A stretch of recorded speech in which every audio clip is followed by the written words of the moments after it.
자, 오늘 함께 은혜 나누실 말씀입니다. 요한계시록 3장 1절부터 6절까지 있는 말씀입니다.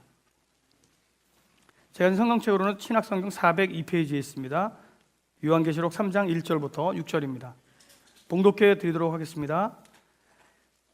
사대교회의 사제에게 편지하라. 하나님의 7영과 7뼈를 가지신 이가 이르시되 내가 내 행위를 아노니 내가 살았다 하는 이름을 가졌으나 죽은 자로다. 너는 일깨어 그 남은 바 죽게 된 것을 굳건하게 하라. 내 하나님 앞에 내 행위에 온전한 것을 찾지 못하였노니 그러므로 내가 어떻게 받았으며 어떻게 들었는지 생각하고 지켜 회개하라. 만일 일깨지 아니하면 내가 도둑같이 이르리니 어느 때에 내가 이르는지 내가 알지 못하리라. 그러나 사대에 그 옷을 더럽히지 아니한 자 몇 명이 내게 있어 흰 옷을 입고 나와 함께 다니리니 그들은 합당한 자인 연고라. 이기는 자는 이와 같이 흰 옷을 입을 것이요 내가 그 이름을 생명책에서 결코 지우지 아니하고 그 이름을 내 아버지 앞과 그의 천사들 앞에서 시인하리라.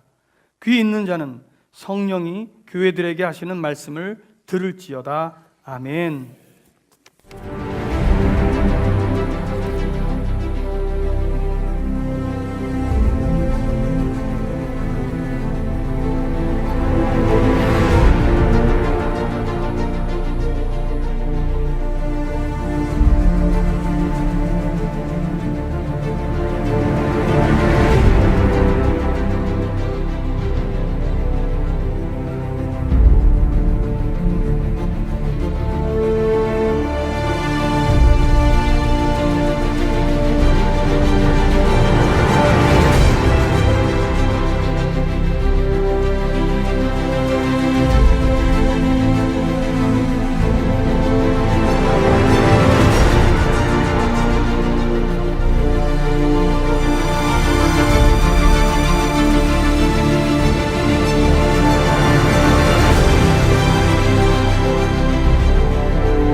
옆에 있는 분들에게 인사합시다. 주님의 고난을 기억합시다. 한 번 더 인사하겠습니다. 당신을 향한 그 사랑을 잊지 맙시다. 오늘부터 고난주간이 시작됩니다. 예수님께서 우리를 위해 십자가의 고통을 당하실 것을 아시고도 예루살렘에 입성하셨던 그 날을 기념하는 종료주일, 오늘로부터 시작해서 부활의 아침까지 예수님의 고난에 함께 경건하고 또 진지하게 동참하는 그런 귀한 은혜의 시간들이 있으시기를 바랍니다. 특별히 교회는 금요일 날, 예전에는 저희가 저녁에 모여서 함께 기도회를 가졌는데 이번에는 그 순환일 당일날 금요일 날 아침 9시부터 밤 9시까지 철야 예배가 마칠 때까지 저희가 12시간 동안 성도들이 계속 끊임없이 시간이 되시는 분들 교회 나와서 함께 그 주님의 고난을 기억하면서 또 우리 기도할 게 참 많잖아요. 나라 걱정도 되고 가정 걱정도 되고 교회들도 걱정되고 이 모든 것을 위해서 함께 주님 앞에 기도하는 시간을 가지려고 합니다. 여러분 시간 되시는 대로 직장 다니시는 분들은 저녁에 오셔도 좋고 아침 9시에 첫 예배를 드리고요. 중간에 2번 더 예배를 드리고 저녁 예배까지 우리가 기도하고 예배하고 기도하고 예배하는 시간들을 계속 갖도록 하겠습니다. 특별히 이번 금요일은 우리 아이들과 함께 드리는 다음 세대를 위한 리바이벌이기 때문에 아이들과 함께 오셔서 오늘 저녁에 애찬식과 또 세족식 함께 하면서 주님의 고난을 다시 한번 깊이 묵상하는 그런 자리가 되었으면 좋겠습니다. 자, 오늘 제가 어렸을 때부터 제일 좋아하던 음식 중에 하나 가져왔습니다. 소시지. 어렸을 때 진짜 도시락 반찬에 이거 하나만 있었으면, 그죠? 이거 하나만 들어가 있으면 정말 부럽지 않았어요. 좀 있는 애들은 장조림도 싸우고 그랬는데, 얘도 그 소시지에 계란을 약간 이렇게 둘러서 붙이면 정말 최고의 반찬이 아니냐는 생각이 듭니다. 제가 소시지를 너무 좋아해서 그런지 몰라도 제가 소시지가 되어버렸습니다. 소심하고 시끄럽고 지랄 맞은 사람이 되어버린 것 같습니다. 근데 여러분 이 안에 뭐가 들어있는지 아십니까? 알고 드시는 거예요? 충격적인 말씀 하나 드리죠. 작년 2015년 10월 27일 미국의 한 스타트업 식품 업계에서요, 미국에 유통되고 있는 그 수많은 소세지에 대한 조사를 했습니다. DNA를 검사를 했는데 여러분 여기서 뭐가 나오는지 알아요? 인간의 DNA가 나왔습니다. 그렇게들 얘기하더라고요. 무려 그것도 전체 유통량의 2%에서 인간의 DNA가 나왔는데 사람 고기가 들어갔을까요? 갑자기 그게 아니고요. 어쩌면 일을 하면서 땀을 흘리거나 혹은 그 기계에 이렇게 피부가 떨어져 나가서 거기에 들어간 것은 아닐까라고 추측을 합니다만 we never know. 진짜 뭐가 들어가는지 모릅니다. 그죠? 심지어는 요즘은 베지테리언들을 위해서, 채식주의자들을 위해서 그 고기가 전혀 들어가지 않은 그런 소시지를 만들기도 하는데 그 안에도 고기의 DNA가 들어가 있는 것으로 판명이 되면서 도대체 이 속에는 뭐가 들어있을까라고 하는 궁금함이 생기게 되었습니다.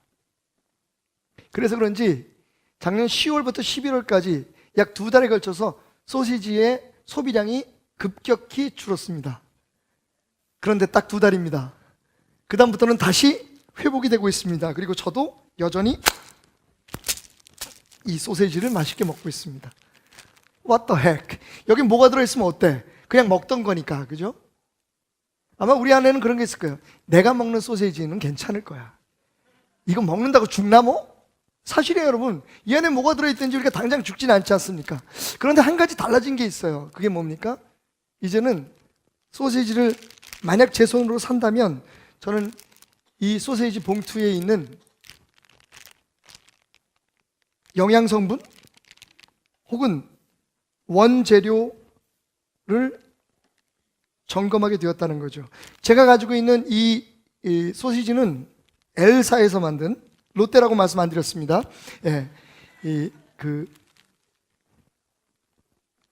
생선육으로 만든, 어육으로 만든 소세지입니다. 그죠? 여기 이런 주의사항도 있어요.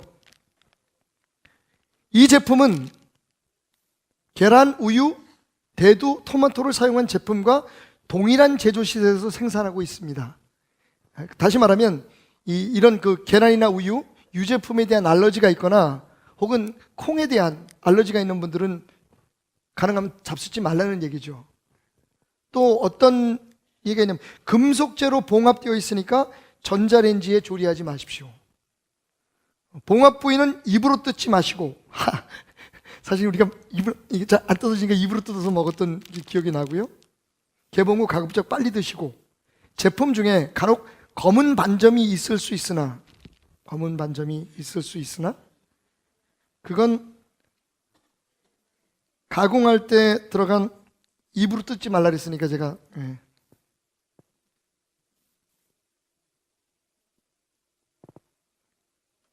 이게 아니네.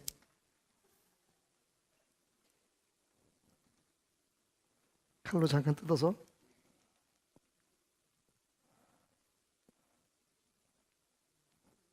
속살을 벗겨보면 맛있는 소시지가 나왔습니다. 이 검은 점들이 있긴 있네요. 이건 걱정하지 말랍니다. 이건 생선을 갈아 넣을 때 들어간 불순물이 아니라 먹을 수 있는 생선의 일부다. 아이고 피 같은 소시지를 진짜 좋아하시는군요. 사람 DNA가 나왔다는데도, 여기가 뭐가 들어있는지도 모르는데도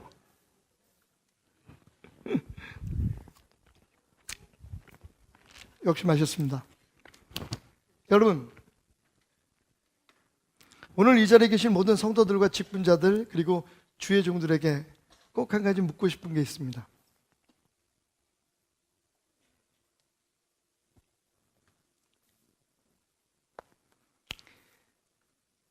만약 여러분들이 예수를 믿다가 주님 안에서 발견한 진리가 지금 여러분들이 살고 있는 것과 전혀 다른 것일 때,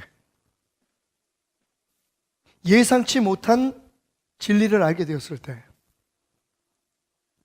여러분은 그 진리대로 살기 위해 지금까지 살아왔던 삶을 포기하고 어떠한 희생이 따르든 말씀대로 살려고 여러분의 삶을 변화시키겠습니까? 아니면 여전히 사는 대로 그대로 사시겠습니까?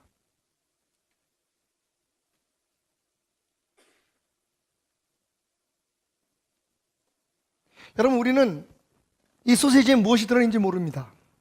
가끔 누군가 툭툭 던지는 말, 거기 이상한 게 들어갔어. 내가 소시지 만드는 공장에 다녔었거든. 근데 보니까 거기 막 이상한 것도 집어넣더라.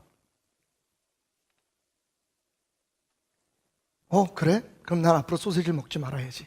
그런데 그게 며칠이나 가고 몇 달이나 갈까요?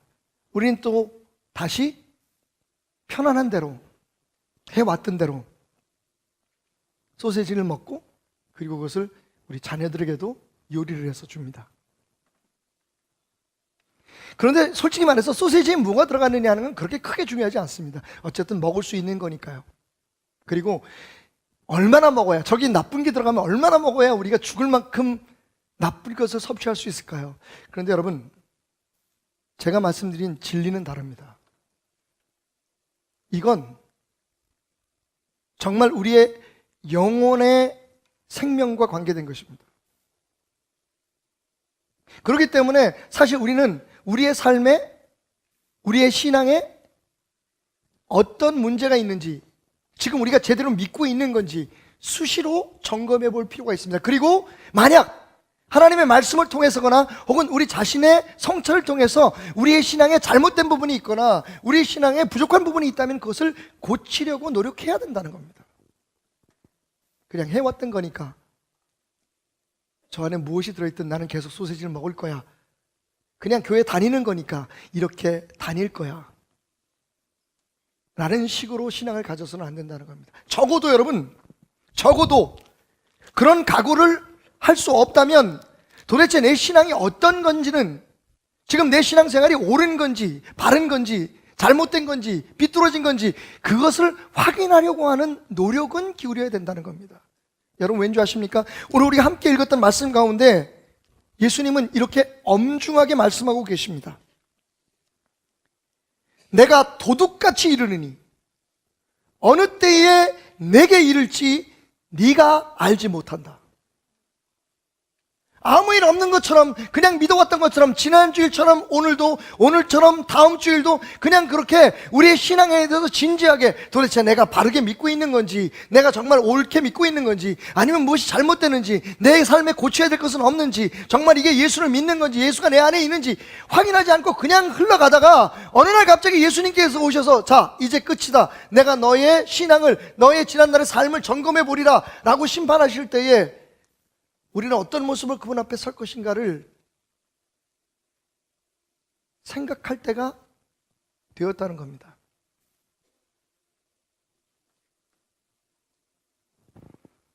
오늘 말씀에 주목하십시오. 그래서 여러분은 SBS, 여러분의 삶의 SVS를 점검하셔야 됩니다. SBS 아닙니다. 우리 이동남 전사님의 아들 수진이가 SBS의 카메라맨이긴 하지만 육룡이 나르샤에 촬영을 해서 제가 신세경 씨하고 누구지? 유아인 사인 받아오라 했는데 아직 안 가져오네. 그래서 제가 SBS를 말씀드리는 게 SVS입니다. SVS는 뭐냐면 영어로 Spiritual Vital Sign. 여러분 바이탈이라는 얘기 들어보셨죠? 가끔 우리가 그 무슨 병원 드라마 같은 거, 의학 드라마 같은 거 보면 바이탈이 어때? 라고 그 선생님들이 묻는 것, 의사 선생님들이 묻는 걸 볼 수가 있습니다. 바이탈이라고 하는 것은 말 그대로 바이탈, 우리가 살아있는 사인, 징후를 뜻합니다. 생명징후를 말해요. 바이탈 사인에는 여러 가지가 있죠. 맥박이 뛰고 있는지, 혹은 호흡을 하고 있는지, 혹은 혈압이 정상적으로 지금 작용하고 있는지, 이런 것들을 살아있는 것에서만 남을 수 있는, 살아있는 인간에게서만 우리가 볼 수 있는 그런 징후들을 바이탈 사인, VS라고 얘기하는데, 바이탈이라고 얘기하는데 줄여서 사실은 우리의 육신적인 삶뿐만 아니라 영적인 삶에도 이 바이탈 사인이 있다는 겁니다. 살아있는지 죽어있는지 우리의 신앙이 그냥 매일매일 이렇게 타성에 젖어서 한 주 한 주 흘러가는 게 아니라 우리의 신앙의 삶의 증거가 분명히 있어야 된다는 겁니다. 그래서 SVS, Spiritual Vital Sign을 점검하셔야 됩니다. 그러면 Spiritual Vital Sign은 어떤 겁니까? 살아있다는 것의 특징. 첫째, 영양분을 섭취하고 성장한다는 겁니다. 살아있는 모든 것들은요, 살아있기 위해서, 생명을 유지하기 위해서 무엇인가를 먹어야 됩니다. 무엇인가를 섭취해야 돼요. 그래서 그것을 에너지로 바꾸어서 그것을 통해서 성장하게 됩니다. 눈에 보이진 않지만 식물도 동일합니다. 겉으로 볼 때 식물이 뭘 먹는 걸 보지 못하지만 여러분, 식물의 뿌리에서 그리고 잎사귀에서 끊임없이 성장을 위해서 필요한 여러 가지 양분들을 흡수하고 그것에 의해서 식물은 하루가 다르게 자라나게 되고 꽃이 피고 열매를 맺고 씨를 품게 되는 겁니다. 우리 살아있는 인간은 말할 것도 없고요. 모든 짐승도 마찬가지입니다. 살아있다는 것은 무엇인가를 섭취한다는 것이고 그래서 성장한다는 뜻을 가지고 있습니다. 근데 여러분, 영적으로 여러분 어떠십니까? 그 징후가 있느냐는 거죠. 교회에 나와서 그냥 활동하고 그냥 교회에 나와서 교제하고 교회에 나와서 무엇인가를 바래서 하나님 앞에 기도하는 것 이외에 정말 하나님의 말씀 속에서 나를 살아있게 하는, 내 신앙을 살아있게 하는 그 영양분을, 그 영적 양식을 취하기 위해서 여러분 갈망이 있습니까? 그냥 수동적으로 누군가 준비한 설교를 듣고 누군가 준비한 무슨 세미나를 듣고 마치 그래서 그것 때문에 내가 하나님을 잘 믿고 있다고 착각하는 것이 아니라 내가 정말 내 삶에 필요한 하나님의 말씀, 하나님의 은혜, 기도를 통해서 받는 응답, 하나님이 공급해 주시는 은혜를 내 삶 속에 흡수하고 있고 그 흡수하는 것에 대한 흥분됨, 기쁨, 기대됨이 여러분에게 있느냐는 겁니다. 그것이 없으면 성장할 수 없습니다. 그래서 매일 20년, 30년 그때 그 신앙 그대로 머물러 있는 겁니다. 바이털 사인을 찾을 수가 없는 거죠. 두 번째, 살아있는 것의 특징은 리프로듀스를 한다는 겁니다. 재생산을 한다는 거죠, 스스로. 여러분, 살아있는 신앙에 반드시 없을 수 없는 게 뭐냐면요, 바로 리프로듀싱입니다. 내가 바른 신앙을 가지고 살아있는 신앙을 가지고 있다면요, 내 안에 예수가 살아있고 성령이 역사한다면 그것이 어떠한 모양으로든 주변 사람들에게 영향을 미친다는 거예요. 살아있는 교회가 있으면 그 주변 교회들이 살아나야 되는 겁니다. 살아있는 성도가 있으면 그 주변에 있는 사람들이 살아나야 되는 겁니다. 흔히 말하는 전도를 말하는 게 아닙니다. 저는 그 이상의 것을 얘기하는 거예요. 여러분의 삶을 보면서 여러분의 삶에서 뿜어져 나오는 예수로 살아있고 성령으로 살아있는 그 영향력으로 말미암아 사람들이 거기에 감염되고 거기에 움직이게 되고 거기에 감동을 받게 되고 거기에 예수를 찾아서 걸어오는 발걸음이 생겨나기 시작해야 된다는 겁니다. 살아있는 것은 반드시 리프로듀스를 합니다. 자식을 낳고 씨를 뿌리고 그래서 그 생명이 이어지게 만드는 것이 바이털 사인 중에 하나입니다. 세 번째는요, 살아있는 것은 자동 조절과 자동 치유의 기능을 가지고 있습니다. 하나님께서 모든 생명체를 만드실 때 그 안에 외부에서 침입하는 나쁜 병균들을 이겨낼 수 있는 능력을 주셨어요. 이게 약해지면 죽어가는 겁니다. 우리가 흔히 말하는 면역력이라고 얘기하는 것들이 없어지게 될 때 여러분, 그때는요 완전히 우리가 무방비 상태가 됩니다. 어떤 생명체든지 면역력이 약해지면 식물도 마찬가지고 동물도 마찬가지고 인간도 말할 것도 없고 우리의 면역력이 약해지면 밖에서 들어오는 병균들을 이겨낼 수 없기 때문에 감기로 죽어가는 사람들도 생길 수 있다는 거죠. 그런데 살아있다, 그것도 건강하게 살아있는 징후는 뭡니까? 사인이 뭡니까? 웬만한 병균이 들어와도 우리 안에 그것을 이겨낼 수 있는 이뮨 시스템이 작동을 해서 맞서서 이긴다는 겁니다. 여러분은 영적으로 어떠십니까? 여러분의 신앙 때문에, 살아있는 여러분의 믿음 때문에 세상의 어떤 어려움과 고통들을 이겨내고 계십니까? 스스로 살아있어서 사탄의 시험과 그리고 밀려오는 여러 사람들의 시답지 않은 여러 가지 비난과 조롱과 괜히 찔러보는 불편한 말들 앞에 여러분 당당하게 여러분들이 이겨내고 흔들리지 않는 살아있는 신앙의 징후가 있느냐는 겁니다. 여러분 기억하십시오. 오늘 사대교회를 향해서 하나님의 사자는 이렇게 말합니다. 내가 살아있다는 이름은 가졌으나 사실은 어떻다고요? 죽은 자로다. NIV 성경으로 읽어드리면 이렇습니다. You have a reputation of being alive. reputation이라고 말은요, 명성을 얘기해요. 다른 사람들이 볼 때, 저거 살아있네. 와, 저 교회 잘 되고 있네. 저 성도는 진짜 교회 열심히 해. 저 사람은 진짜 잘 믿는 것 같아. 10년, 30년, 50년을 교회를 다녔다며. 여러분, 남들이 볼 때, 겉으로 보여질 때는 분명히 살아있는 것 같지만, 사실은 어떻다고요? But you are dead.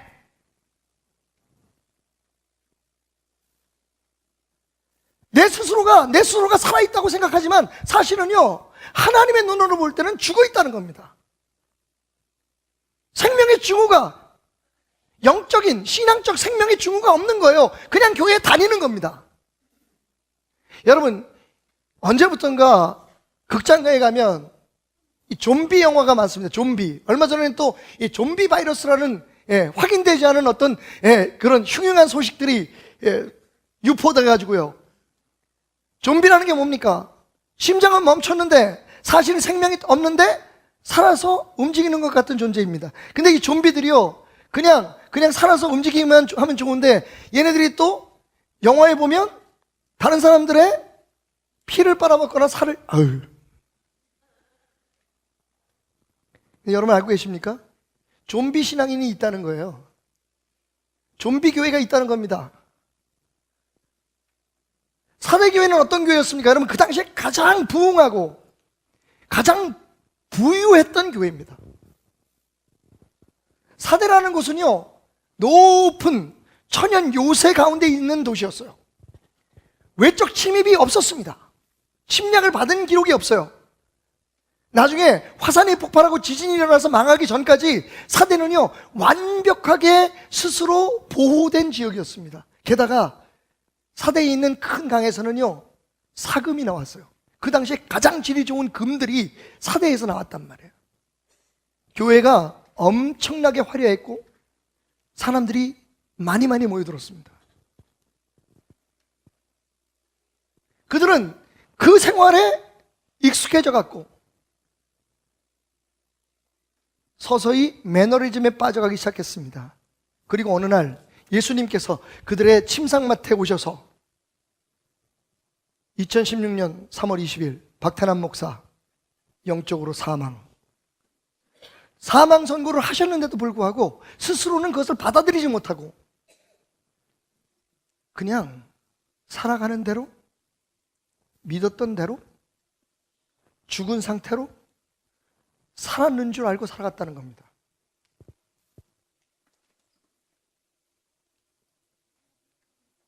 저는 오늘만큼 제가 여러분들에게 오늘 드리는 이 메시지가 가장 필요한 날은 없다고 생각해요. 오늘이기 때문에 그렇고요. 특별히 오늘이 예수 그리스도의 고난을 기억하는 첫날이기 때문에 그렇습니다. 여러분, 솔직히 여러분의 심장은 끊임없이 말하고 있습니다. 여러분의 마음은 여러분에게 계속 말합니다. 설교 들을 때마다, 말씀을 볼 때마다 내가 좀 뭐가 잘못되고 있어. 내 열심히 가짜일 수도 있어. 내가 교회 다니는 게 주님이 원하시는, 주님이 살아있기를 원하는 방향과 전혀 다른 쪽으로 내가 생각할 수 있어. 그럼에도 불구하고 교회는 이렇게 다니는 건데, 다른 사람도 다 그렇게 다니는데 뭐 내가 여태까지 그렇게 다녔는데 아무런 문제가 없었는데. 여러분, You have a reputation of being alive.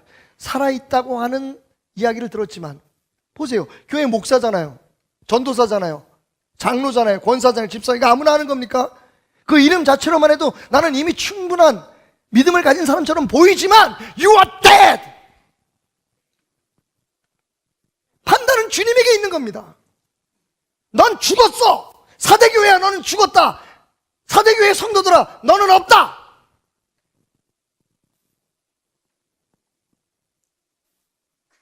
그래서 제가 여러분들에게 물었습니다. 한 번 더 묻고 싶습니다.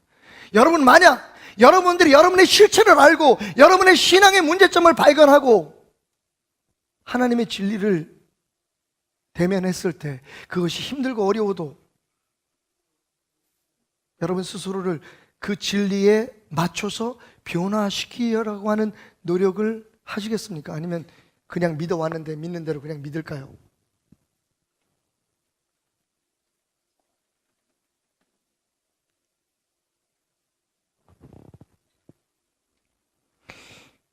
그래서 오늘 저는 당신의 신앙 상태를 정직하게 진단하기를 요청합니다. 성경은 우리에게 이렇게 말합니다. 그러나 사대의 그 옷을 더럽히지 아니한 자 몇 명이 내게 있어 흰 옷을 입고 나와 함께 다니리니 그들은 합당한 자인 연고라. 여러분, 교회가 문제가 아닙니다. 분명히 그 안에는 하나님께, 예수님께 합당한 삶을 사는 사람들이 있었고, 그들에 대해서 주님은 이렇게 말씀하십니다. 내가 그 이름을 생명책에서 결코 지우지 아니하고 그 이름을 내 아버지 앞과 그 천사들 앞에서 시인하리라. 여러분, 이게 중요한 겁니다. 주님이 우리를 주님의 사람으로 시인하지 않으면, 주님이 우리의 신앙을 살아있다고 인정하지 않으면, 주님 앞에 합당한 믿음을 가졌다고 하나님께서 우리에게 선언하지 않으면요, 우리가 믿어온 것들은 아무 소용이 없다는 겁니다. 우리는 열심히 믿고 있고 우리는 잘하는 것 같지만 그게 아무것도 아니라는 겁니다.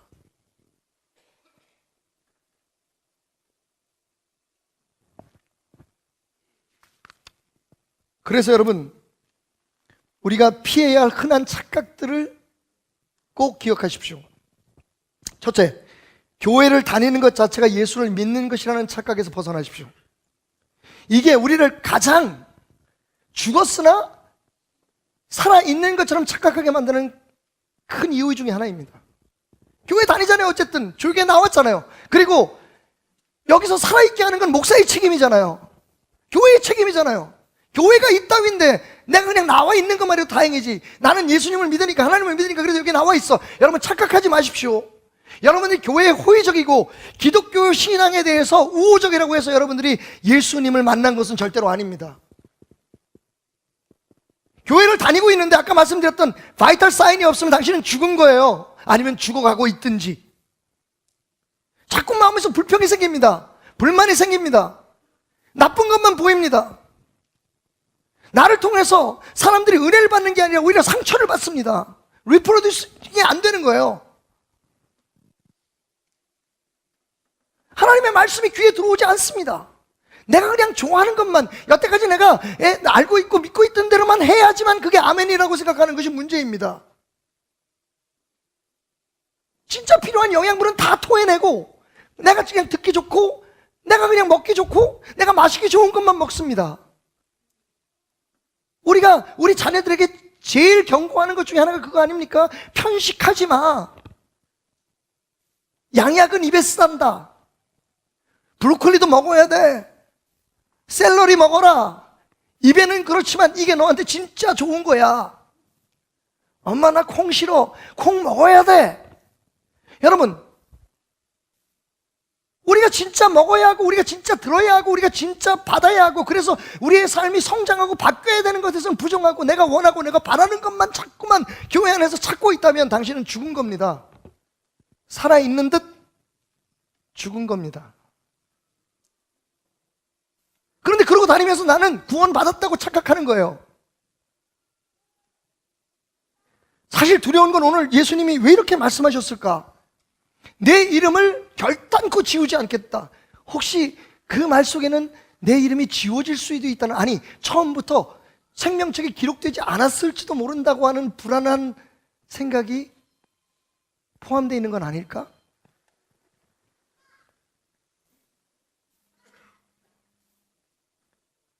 교회 나온다고 여러분이 살아있는 건 아닙니다. 착하게 사는 것이 좋은 신앙이다. 여러분, 속지 마십시오.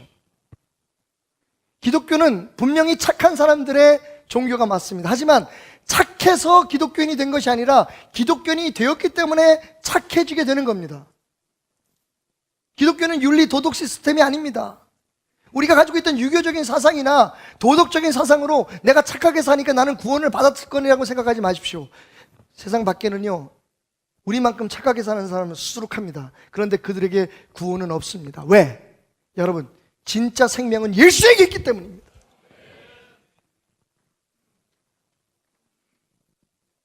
아무리 수억 원의 기부금을 내고 아무리 불쌍한 사람들을 위해서 열심히 살아도 여러분, 예수가 없으면 아무것도 아니라는 겁니다. 그런데 여러분, 우리가 점점 그렇게 되어가고 있습니다. 마치 교회에 어떤 행위를 하고 사람들이 보기에 착하고 선하고 열심히 있는 모습을 보이는 것 자체가 마치 예수가 있는 것처럼. 어쩌면 이것은 그래도 예전보다 교회 일꾼들이 많이 불어나고 요즘은 교회 일에 열심히 하려는 사람들이 많이 늘어나고 여러분의 신앙이 성장한다는 것을 제가 어느 정도 느끼고 있기 때문에 하는 사치스러운 외침일 수도 있습니다만, 여러분이 교회에 열심히 일하고 있다고 해서 여러분이 예수님의 사람으로 살아있다고 생각하지 마십시오. 우리의 모임이 잘 되고 있다고 해서 그것이 살아있는 증거라고 생각하지 마십시오. 어떤 사람들이 이렇게 얘기합니다. 저 교회가 크는 이유가 있어. 분명히 뭐가 있으니까 그겠지. 맞습니다. 뭐가 있는 건 맞는데 그게 예수라는 보장은 없습니다. 여러분, 사대교회를 보십시오. 그렇게 화려하고 아름다웠던 교회를 향해서 예수님 말씀하십니다. 넌 죽었어. 나는 너를 교회로 인정하지 않아.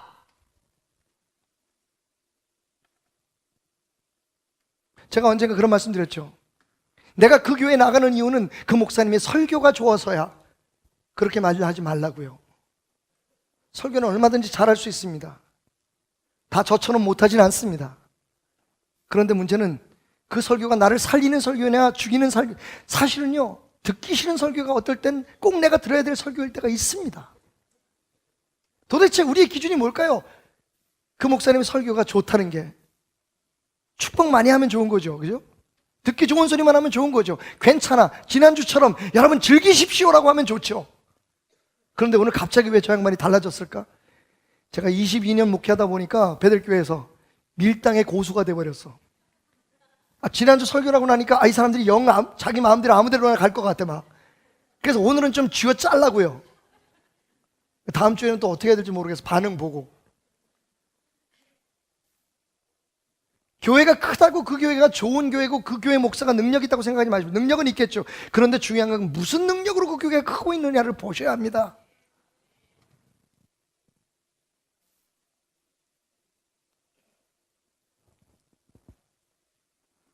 열심히 노력하면 신앙이 성장한다고 착각하지 마십시오.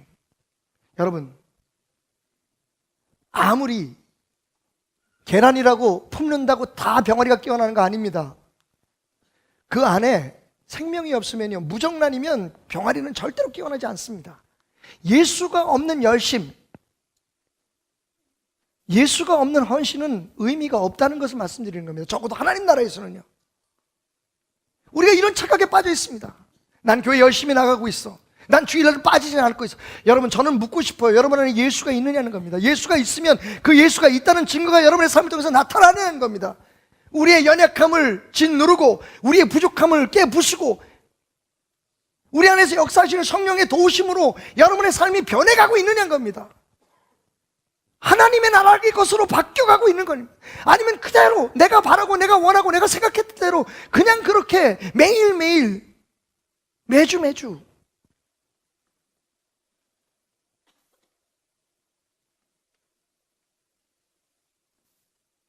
살아있다고 하나 너는 죽었어.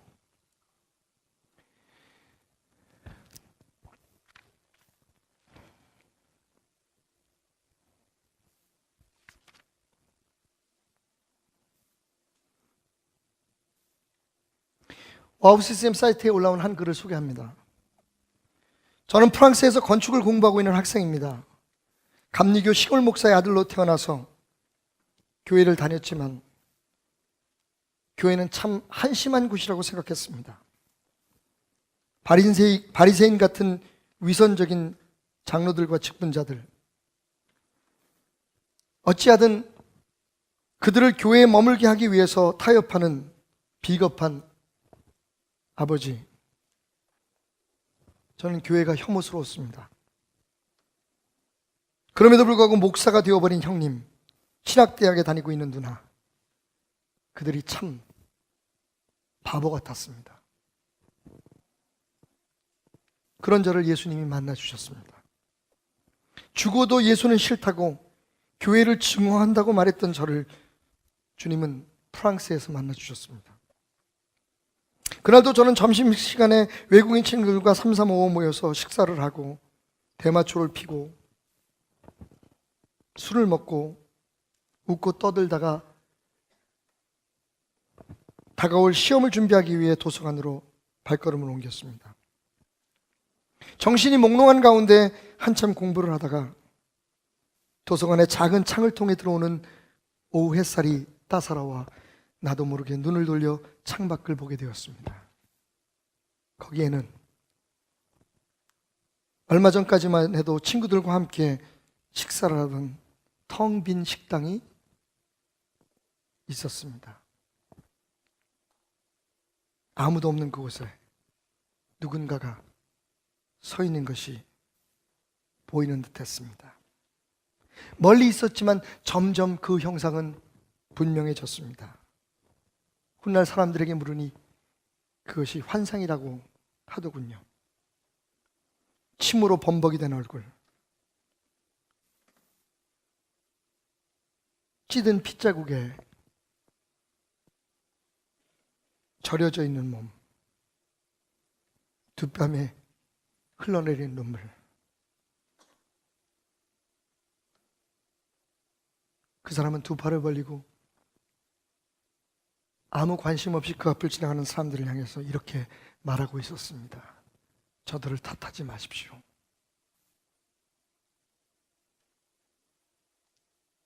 내가 저들을 위해서 죽었음을 아버지 기억해 주십시오.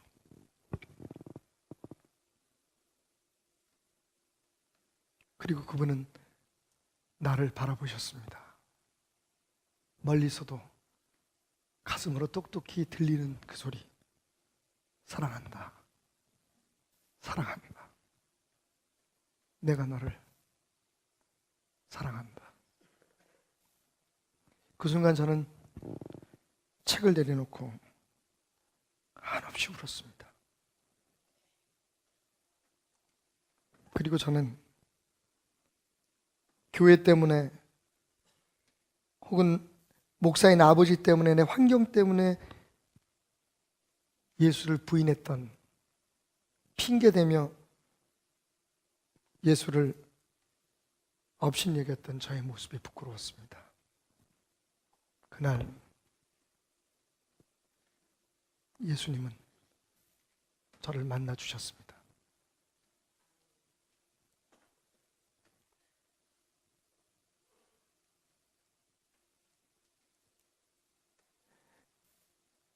솔직한 대답을 원합니다. 여러분, 예수 없는 교회 있습니까? 없습니까?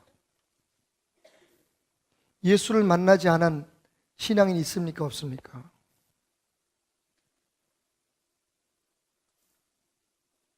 그렇다면 지금 당신은 어떻습니까?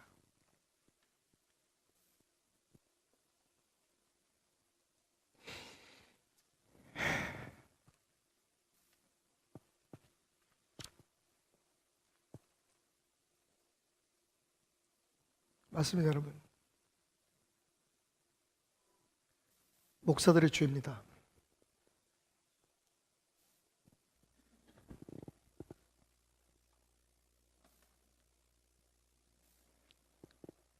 그래서 오늘 제가 살아있는 동안, 목회하는 동안 꼭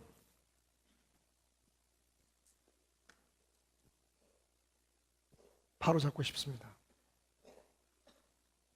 여러분, 교회 다니고 있지만 구원받지 못한 분들 계십니다. 누구보다 열심히 기도하고 산으로 뛰어다니고 종교적 모든 행위에 익숙해져 있지만 교회에 활동을 하고 끊임없이 교회는 이뤄야 된다고 주장하고 있지만 당신 안에 예수가 없는 사람 있을 수 있습니다. 무엇을 위해 당신이 교회에 나오고 있는지를 점검하십시오. 당신의 신앙에 살아있는 증거가 보이는지를 확인하십시오.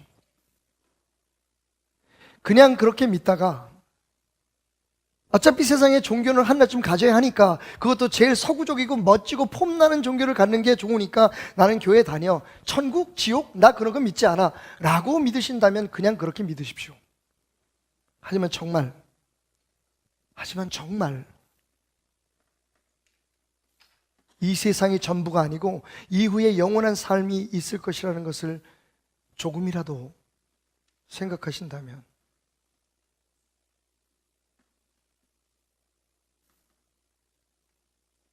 오늘 당신의 신앙을 점검하십시오. 골든 타임이 사라지기 전에 당신의 교회 활동들과 교회에 다니는 여러분의 모습을 점검하십시오. 그래서 잘못됐다면 돌이키십시오. 그것이 예수님의 부탁입니다. 그러므로 내가 어떻게 받았으며 어떻게 들었는지를 생각하고 지켜 회개하라. 만일 일깨지 아니하면 내가 도둑같이 이르러 어느 때에 내게 이를지 네가 알지 못한다. 오늘일 수 있습니다. 내일일 수 있습니다. 내가 괜찮다고 생각하는 어느 날 이대로 그냥 다녀도 뭐 그냥 해왔던 거니까 오늘도 나는 교회 가야지, 오늘 주일이잖아, 어쩔 수 없잖아 라고 오는 그날 바로 예수님이 우리 앞에 나타나셔서 내 믿음을 심판하실 수 있다는 겁니다. Remember, 생각하라는 겁니다. 어떻게 받았습니까 여러분? 예수 십자가의 보혈을 피로 받은 생명입니다. 당신이 오늘 장로가 되고 권사가 되고 안수집사가 되고 집사가 되고 성도가 되고 목회자가 됐다는 것은 바로 예수 그리스도의 십자가의 죽음이 있었기 때문입니다. 그것을 어떤 대가를 치르고 받았는지를 remember, 기억해내라는 겁니다. 그냥 슬슬 아무렇게나 되는 대로 내 마음대로 할 수 있는 자리가 앉아있을 수 있는 곳이 아니라는 겁니다. 아니라는 겁니다. 나는 아무것도 변하지 않고 내가 원하는 것, 내가 바라는 것이 이루어지면 그것이 축복이라고, 매일매일 내가 원하는 건 나만을 위해서 외치고 앉아있을 것이 아니라는 겁니다.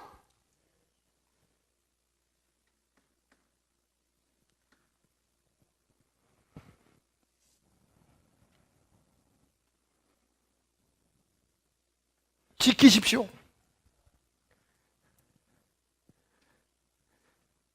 그분이 그 대가를 치르며 우리에게 주신 것이 있습니다. 세상과 타협하지 마십시오. Obey, 순종하십시오.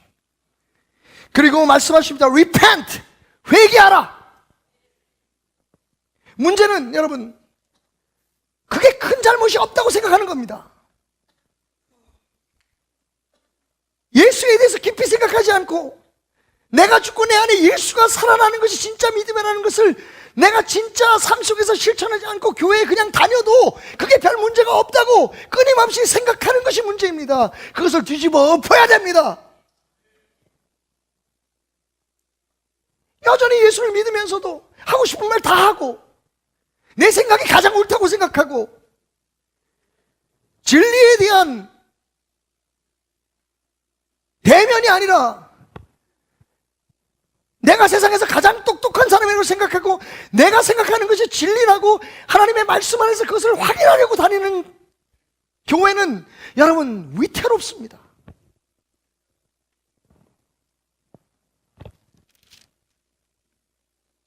그리고 wake up, 일깨우십시오. 돌이켜 일어나야만 합니다. 이 상태로 그냥 머물러 있으면 안 됩니다. 우리 신앙의 성장을 경험해야 합니다. 예수님이 내 안에 계시다는 것을 경험해야 됩니다. 그것이 어떠한 경험이든지 내가 널 사랑한다, 그래서 널 위해 죽었다, 네 힘으로 네 스스로의 노력으로 살려고 몸부림치지 마라.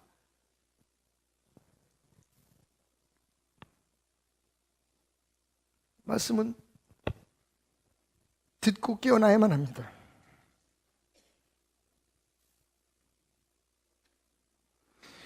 그래도 다행인 것은 주님 말씀하십니다. 너는 일깨어 그 남은 바 죽게 된 것을 굳건히 하라. 아직도 여러분, 그래도 우리가 교회에 나와 있으니, 그래도 아직 예수 십자가 찬양할 때 내 마음이 뭉클해지는 것은 아직도 살아있는 증거가 조금이라도 남아있는 것이 아니겠습니까?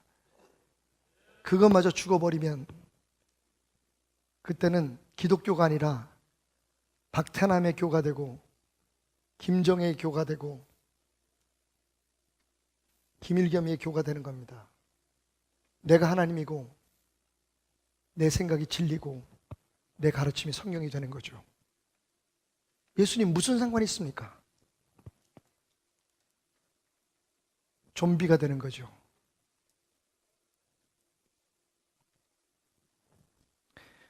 얼마 전 영원히 급한 전화를 받고 하계 을지병원으로, 중계 을지병원으로 달려갔습니다. 영원이가 청년회에서 열심히 헌신하고 있기 때문에 제 딸아이 은지가 함께 가자고 요청을 해서 아이를 데리고 병원 중환자실에 갔습니다. 그날은 왠지 모르게 중환자실 복도가 한산했습니다. 복도에서 기다리고 있는데 갑자기 저희가 서 있는 바로 좌측 앞면에 있던 엘리베이터가 열리더니요, 사람들의 통곡 소리와 떠드는 소리가 들려왔습니다. 그리고 큰 침대에는 조망만한 아이가 누워 있었습니다. 거의 움직임이 없었습니다. 당황한 의사가 그 아이를 데리고 중환자실로 달려옵니다. 간호사들이 여러 가지 물건들을 들고 쫓아오고요, 간호사 하나는 그 아이의 입에 계속 펌프질을 하고 있었습니다. 숨이 멈춘 것 같습니다. 뒤를 따라 비틀거리며 엄마가 옵니다. 너 죽으면 나도 못 살아. 너 죽으면 나도 못 살아. 따라오던 아빠가 소리를 지릅니다. 이 의사 개새끼들 다 죽여버릴 거야.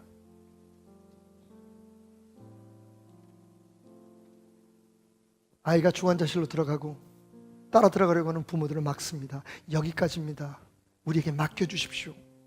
금방이라도 의사의 뺨을 때릴 듯 아빠가 화를 내며 소리를 쳤습니다. 당신이 책임져야 돼. 아니, 검사를 받으러 들어온 애가 피를 뽑다가 죽는 게 말이 돼?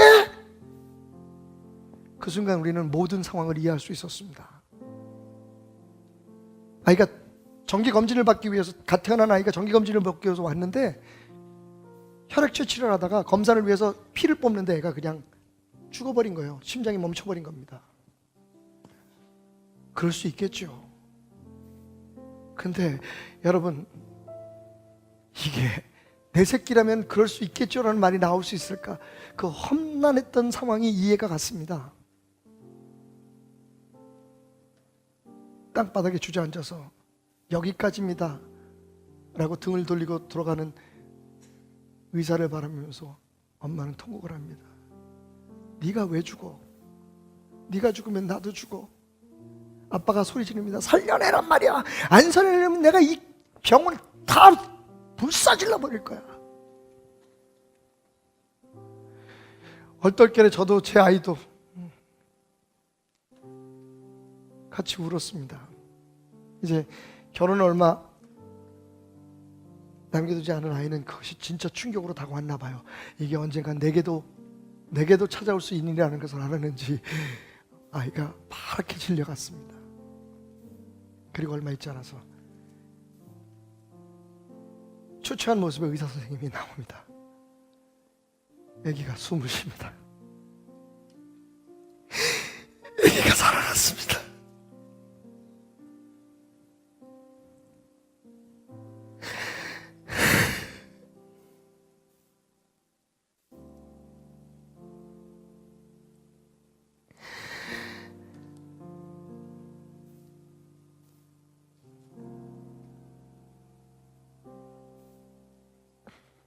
때로는 그 어미와 아비의 아픔이 내 아픔이었으면 하겠다는 생각 같습니다. 여러분, 도대체 우리 성도들은 살았는지 죽었는지, 그냥 교회만 열심히 나오고 헌금만 잘 내고 그냥 교회가 유지가 되고 남들이 볼 때 저 교회 부흥하고 해서 베델교회 어려운데 그래도 저 교회는 괜찮다면 얘기를 들으면 그게 전부라고 그냥 타협할 수는 없습니다.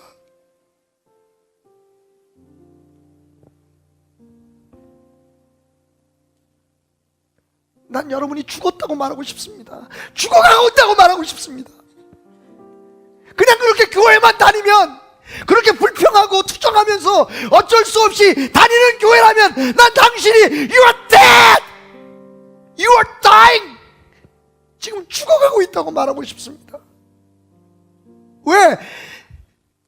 예수가 우리 안에 살아있다면 그럴 수는 없기 때문입니다. 그래서는 안 되기 때문입니다. 우리 교회가 이 땅의 교회들이 그러면 안 되기 때문입니다. 오늘 주님께서 십자가에서 네가 죽으면 어떡해?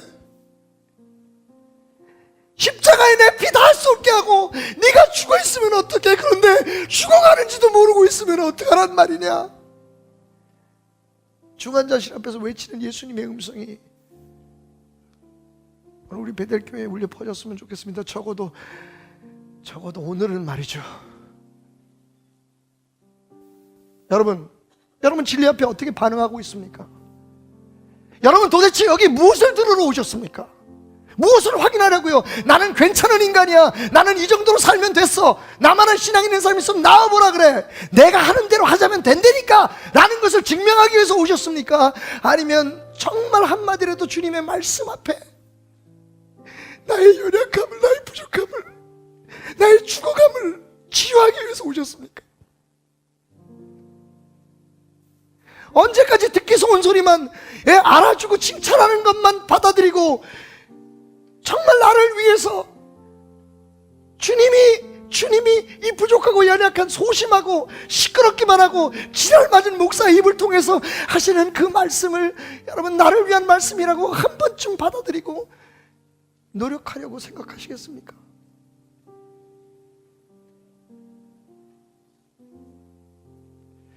저는 솔직히 익숙해져 가고 있습니다. 그런 모습에 그냥 이렇게 목회하다 끝나면 되겠지. 하지만 오늘은 그럴 수가 없네요. 그 소리가 들리는 것 같아서요. 네가 죽으면 어떡해? 날 이렇게 만들어 놓고 너희가 죽어버리면 어떡해? 여러분 진짜 어려운 게 뭔지 아십니까? 우리 베들교회는요 우리만 살아나는 게 아니라 세상 사람들을 변화시키는 오히려 쉽습니다. 여러분 죽어가는 교회들, 죽어있는 교회들을 살리는 사명이 어쩌면 우리에게도 있다는 사실을 기억하는 것이 사실은 어렵고 두렵습니다. 여러분 우리가 살아나야 살릴 수 있습니다.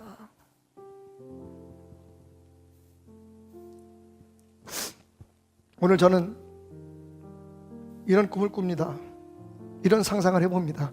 주님께서 오늘 이곳에 오셔서 정말 변하지 않는 우리 장로님들, 정말 인격 변하지 않는 우리 직분자들, 도대체 뭘 위해서 교회 예수님 말씀 어디로 듣는 건지 정말 생각지 않는 성도들, 여전히 자기 마음에 들지 않으면 고통치고 비축되고 상처받았다고 떠나가고, 도대체 자기를 변화시키려고 하는 게 아니라 모든 것이 다 교회의 책임이고 다 모든 것이 저 사람의 책임이고 우리 부인의 책임이고 남편의 책임이고 세상 사회의 책임이라고 이렇게 투덜거리며 살아가는 사람들이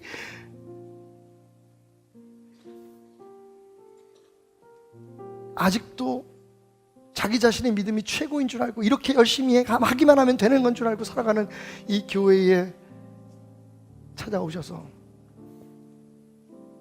2016년 3월 20일 종료주일 베델이 다시 살아나고 있습니다. 보십시오. 하나님, 저들이 하나님의 말씀 앞에 반응하고 있습니다. 자기 성질을 누르고 자기 성격을 누르고 자기 생각을 누르고 예수님의 말씀으로 다시 태어나려고 하고 있습니다. 몸부림치고 있습니다. 아버지, 기뻐해 주십시오. 내 피가 저들 안에 움직이고 있습니다. 저 정도 일은 그냥 이해하고 넘어가려고 하고 있습니다. 저 정도는 서로 사랑하고 덮어주려고 하고 있습니다. 남이 문제가 아니라 내가 문제라고 스스로 생각하려고 하고 있습니다. 2016년 3월 20일 베델은 길고 긴 코마에서 깨어났습니다.